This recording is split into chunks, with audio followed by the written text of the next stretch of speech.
जय हनुमान ज्ञान गुण सागर, जय कपीस तिहुँ लोक उजागर। रामदूत अतुलित बल धामा, अंजनी पुत्र पवन सुत नामा। कंचन बरन बिराज सुबेसा, कानन कुंडल कुंचित केसा।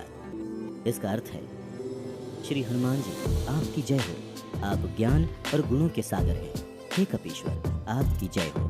तीनों लोकों में आपकी कीर्ति है। तीनों लोक आपके नाम से, आपके तेज से प्रकाशित हैं। हे रामदूत, आप सारे बलों के धाम हो। आपकी माता अंजनी देवी हैं। आपको पवन सुत भी कहा जाता है, क्योंकि आप में हवा के वेग सा बल है। आपके समान संसार में कोई दूसरा बलवान नहीं है। इस तरह इन दो चौपाइयों में तुलसीदास जी ने हनुमान जी की कितनी सारी विशेषताओं को बता दिया।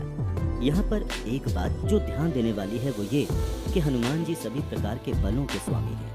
बल की बात चलती है तो हमारा ध्यान सिर्फ शारीरिक बल पर जाता है, मगर बल बहुत तरह के होते हैं। जैसे मानसिक बल। मानसिक बल शारीरिक बल से ज़्यादा शक्तिशाली होता है। जिसका अपने मन पर, विचारों पर जितना कंट्रोल है, समझना चाहिए कि वो उतना ही ज़्यादा बलशाली है। इसके अलावा भक्ति बल, संकल्प बल, आत्मबल आदि ऐसे बल हैं जिनकी शारीरिक बल से ज़्यादा इम्पोर्टेंस है। हनुमान जी में हर तरह का बल है, जिस कारण से उन्होंने अनेक असंभव दिखने वाले कार्य किए।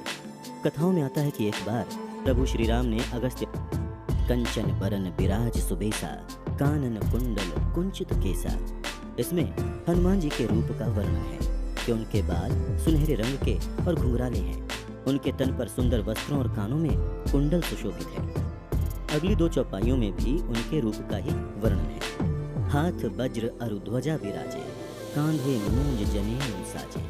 शंकर सुवन केसरी नंदन, तेज प्रताप महान जगवंदन। इसका अर्थ है, हे हनुमान जी, आपके हाथ में वज्र और ध्वजा सुशोभित है। हनुमान जी के कंधे पर मूंज की जनेऊ शोभा पाती है।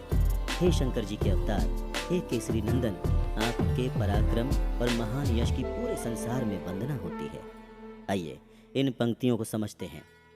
वज्र एक प्रकार का शस्त्र माना गया है, जिसका प्रहार बेहद घातक होता है।